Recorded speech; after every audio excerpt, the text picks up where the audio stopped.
안녕하십니까. 이주천TV의 이주천입니다.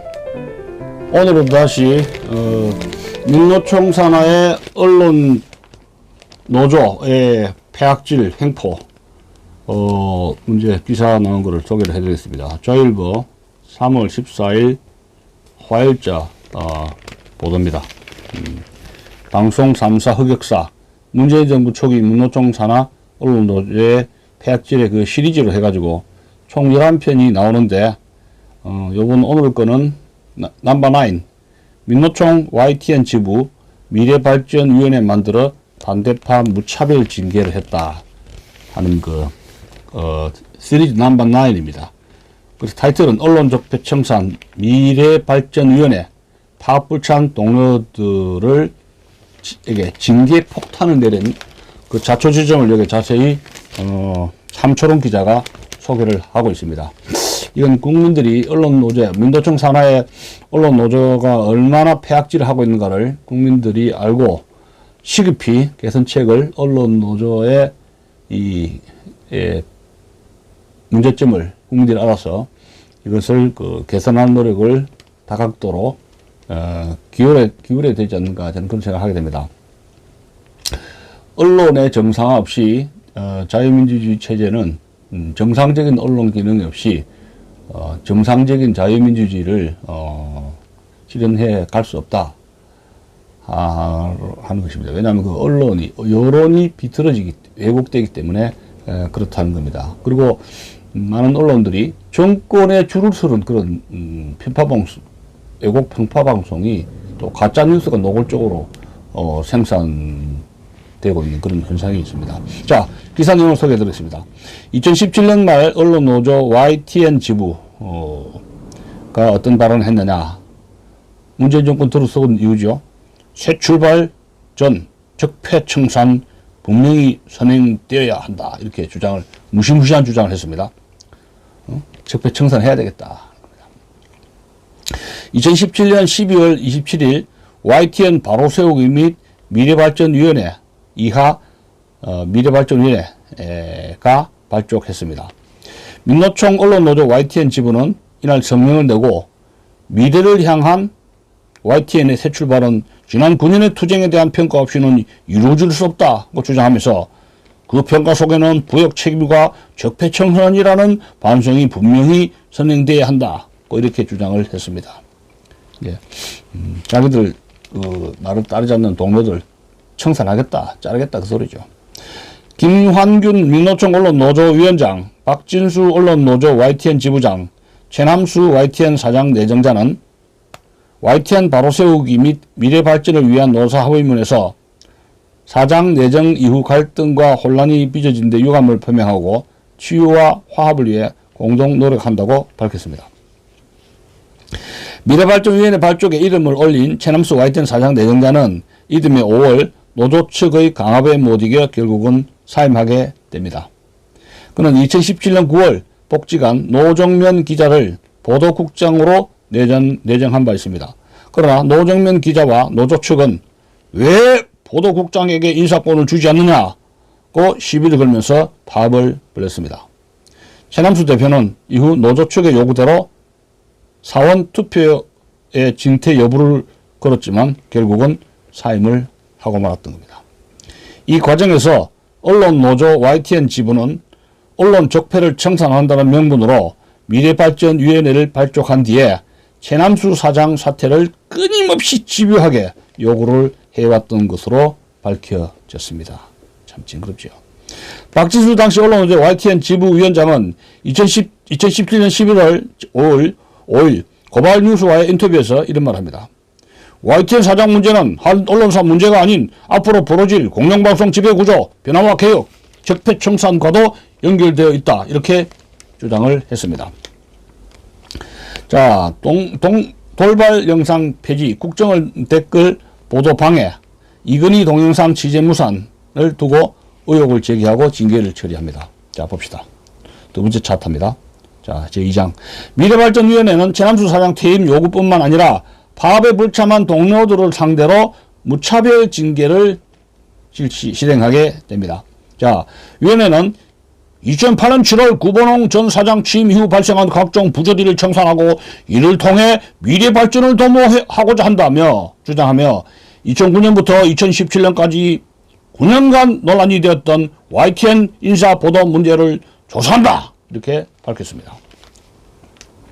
언론 의료 YTN 지부는 특히 국정원 댓글 사건 보도 방해, 이건희 성매매 동영상 취재 무산, 박근혜 대통령 녹취 관련 보도 불방, 돌발 영상 폐지 등을 두고 의혹들을 제기했습니다. 국정원 댓글 사건 보도 방해란 2012년 12월 대선 당시 벌어진 국정원 댓글 사건의 후속 보도 격입니다. YTN은 당초 2013년 6월 20일 국정원 SNS, 박원순 비하글 등 2만 건 포착을 보도하려고 했습니다.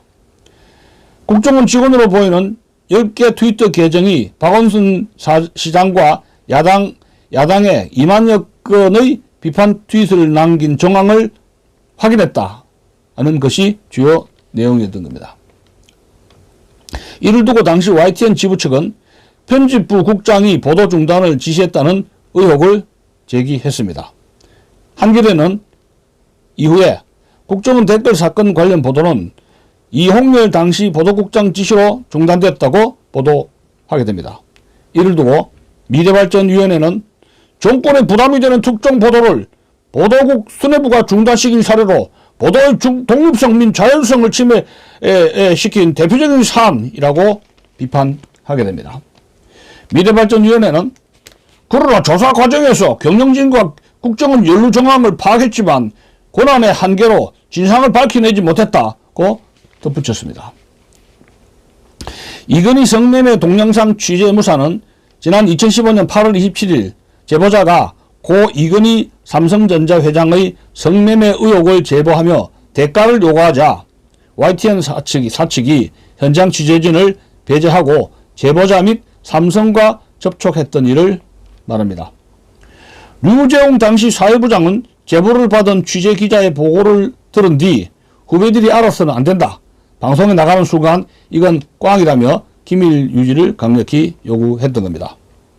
이후 제보자는 취재진과 연락을 끊었지만 이를 다른 언론사에 제보해 보도가 나오게 됩니다.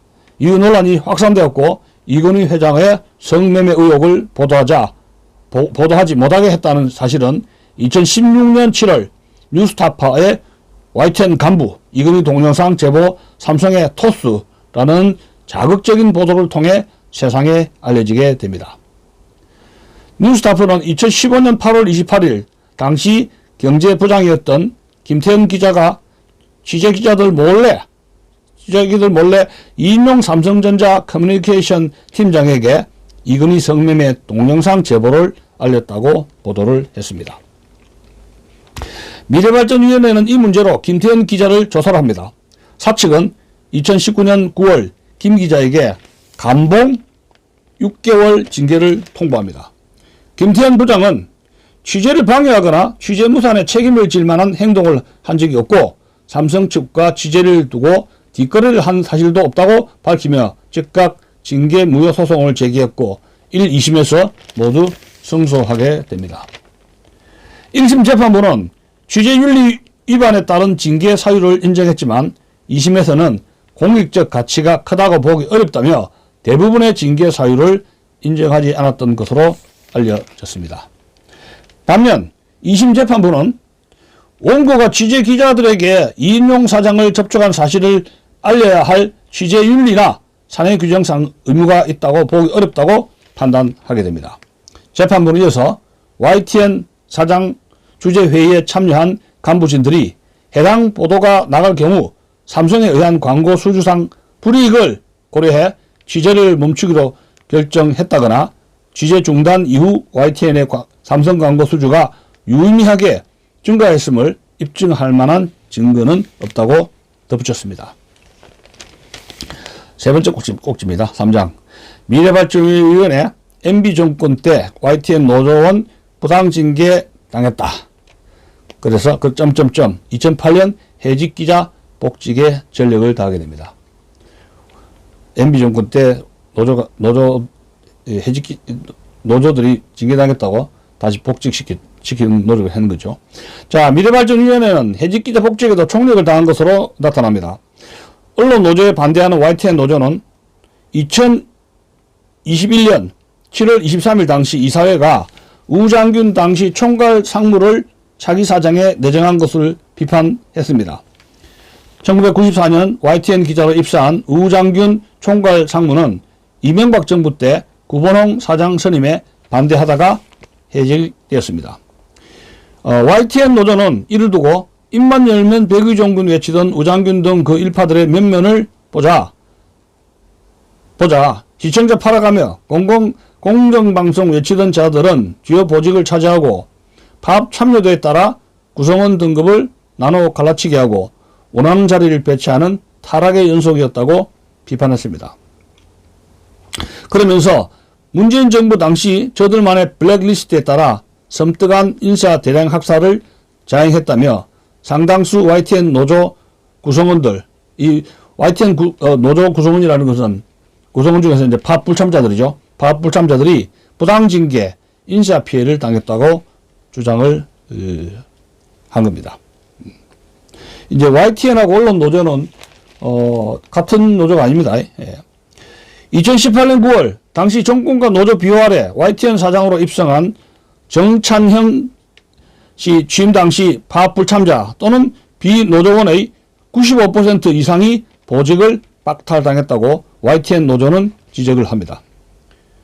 YTN 노조는 이어서 정찬형 일당은 22명의 기자들을 대상으로 야근 전담이라는 방식으로 인사보복을 자행했다고 폭로를 했습니다. YTN 노조에 따르면 당시 파업 불참자들의 평균 연령은 이미 50세를 넘었고 대부분 YTN 개국 멤버들이었다는 겁니다. 현덕수 당시 보도부장은 이들을 회의실도 아닌 건물 외진 곳으로 불러 야근을 전담해! 라고 일방적으로 통보를 했다는 겁니다. 이유 없이 블랙리스트에 오른 대상자들은 이런 생활을 몇 년 동안 버티지만 일부는 이미 지옥으로 변해버린 YTN을 군함도 탈출하듯 떠났다고 YTN 노조는 당시를 씁쓸하게 회상을 했습니다. 노조, 민노총 산하의 언론 노조와 YTN 노조와의 간에 상당한 많은 갈등이 있다는 것은 아는데 파업에 불참을 했다 해가지고 일방적으로 징계를 합법적인 것이 아니라 일방적으로 뚜렷한 이유도 없이 파업에 같이 자기들하고 동료들이 참가를 안 했다고 해서 파업 불참 동료들에게 일방적으로 징계를 하고 감봉 6개월이니 그리고 외지를 쫓아내고 야근해라고 명령을 하고 그 완장찬 미래발전위원회라는 거 미래발전위원회죠. 미발위. 이 미발위를 만들어 가지고 인민군처럼